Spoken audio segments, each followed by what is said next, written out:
Chariklo 10199 was discovered on the day of one of the sweetest astro lineups in our lifetime, the harmonic convergence of Feb 15, 1997.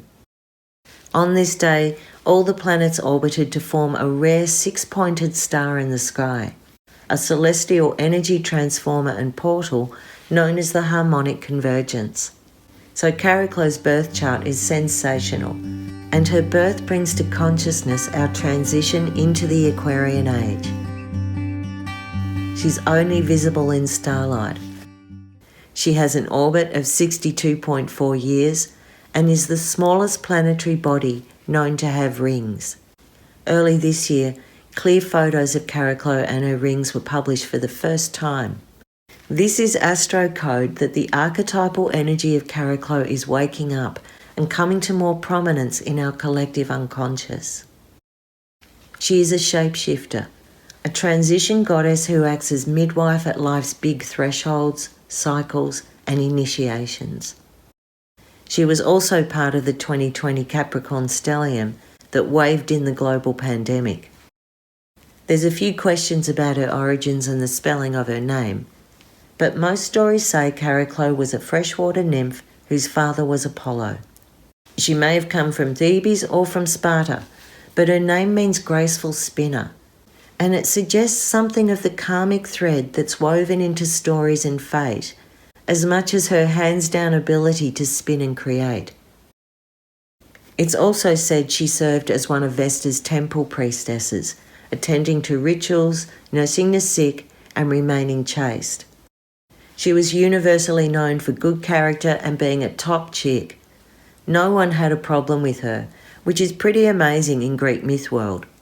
It seems after her priestess training, she had a few children and then married Chiron, who as a baby centaur was fostered by her father. By all accounts, it was a really nice partnership. Kindness, acceptance, shared vulnerability. Their marriage represents a balance of the divine feminine and divine masculine qualities of healing and empathy. Chiron heals by integrating wounds, and Chariklo by witnessing them. Chiron was a centaur with the immortality of a god and the intelligence of a human. He had tons of experience in healing and mentoring. He was wise and compassionate, and together with Chariklo, they fostered and cared for lost boys and abandoned children, raising them to be great poets, healers, and leaders. Long story, but Chiron was also wounded, so he spent months out in his cave or away from home in search of cures. This meant Chariklo was often left holding the fort or nursing her husband, but she also had plenty of independent time to actualize her own gifts. In the end, Chiron cut a deal to be disemboweled by an eagle and placed in the stars rather than continue his immortal life in pain as a cripple. Chariklo became a widow, earning a kind of respect and freedom with the title. In astrology, Chariklo holds space and nurtures others while they find themselves. She's there to guide and heal and mother those who've lost their way without the complexity of blood ties, religion, race, or sexual orientation. Her energy is gentle, not in your face, but it's pervasive and constant once you tune to her presence. Her empathy is so strong she shapeshifts, merges with you to download her spiritual insight and wisdom. The voice you get from your intuition, it's probably Chariklo. It never judges, it never insists or tries to convince. It gently suggests the answer in a few words. If she's well placed in your chart, you might be saving every wounded bird and inviting all the misfits over for a tarot afternoon.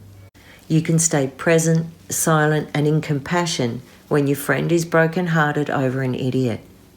You're ready to open your arms and hug wholeheartedly, and you're the one that witnesses and guides others through important transition stages with innate sensitivity and wisdom. The Chariklo archetype resonates with foster mums, favourite auntie, Mama RuPaul, or someone whose partner is ill or away a lot. She is the widow, the midwife, the death doula, and the shamanic healer. I see her in the wood nymph women on the survival show Alone, the ones that totally tune in and merge with the natural world as weather witches and shapeshifters. I see her in the performance art of Marina Abramovic, using her body as a medium to hold transformative space. Marina Abramovic has Chariklo very strong in her chart, conjunct Venus, Mercury and Jupiter in 5th house Scorpio, squaring the moon, Haumea and Pluto. The artist is present. Positive Chariklo and Chiron connections can show in a marriage based on compassion and trust, shared values, and where spiritual connection might be stronger than physical presence. Chariklo is also there when you need to develop friendships and interests outside of marriage. She's there when you have to step into the unknown, face an illness, a divorce, or grieve without your partner beside you. She's a companion when you're lonely, gently reminding you you are loved and cared for. Here's a story. Chariklo was the BFF of Pallas Athena. She being the graceful spinner and Pallas a champion weaver, maybe they built their friendship spinning and weaving together. Chariklo attended Athena, worked with her, hung out, and they travelled together being entertained by nymphs as they went. While travelling on Mount Helicon, they came across a sacred spring and decided to have a swim. It was quiet all over the hills, so they took off their robes and slid into the water. Unbeknownst to all concerned, Chariklo's teenage son, Tiersis, was nearby hunting with his dogs.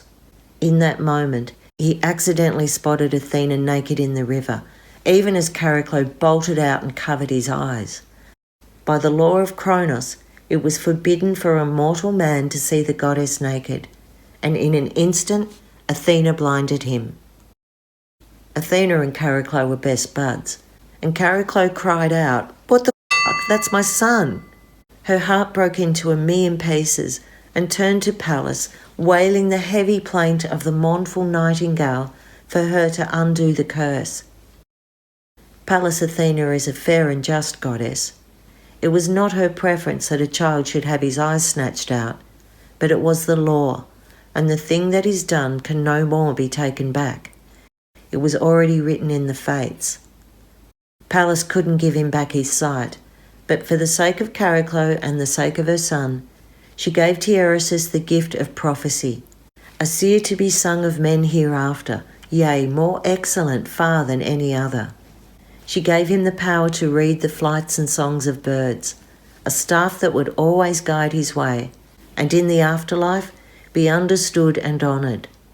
So she spake and bowed her head, and that word is fulfilled over which Pallas bows. As far as I know, Pallas Athena and Chariklo remained friends. Tiersis became quite famous, and at one point changed into a woman and then back into a man. Chariklo is something of that drag mama. From this myth, we get the friendship between Chariklo and the goddess Pallas Athena, hanging out together as equals. We also get that the rule of Kronos, reality, is law, and reality can deal a harsh blow that can't be undone. But with Chariklo's empathy and Pallas's creative solutions, you can pass through that harsh reality with new eyes, be able to see the unseen. Inspiration can come even in the darkness. Chariklo is a bridge between Pallas, the feminine logic, and Vesta, feminine spirit. She's there in those astral moments and liminal space when you connect timelessly to something or someone else, like you've entered another dimension. So she is about boundaries and personal space. If you have a tricky placement with Chariklo, your boundaries might need protection. You might be so absorbent and spongy, you stop actualizing your own independent path. If you feel your link to her is blocked, try to tune into her protective ring. Become aware of your need for personal space or your need to reach out.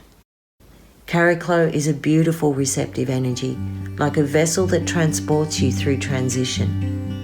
She is the graceful spinner of a rich and full life, the divine feminine power of giving of yourself without losing yourself.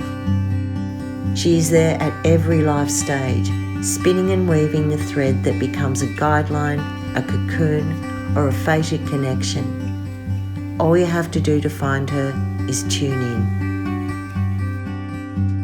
I'm Meryl Key, and this is my Mystery School. You can support my channel with a like, a comment, a share, or a subscribe. And thank you, I appreciate your help. Find me on Instagram at my_mystery school or on my website www.merylkey.com. Thanks for watching.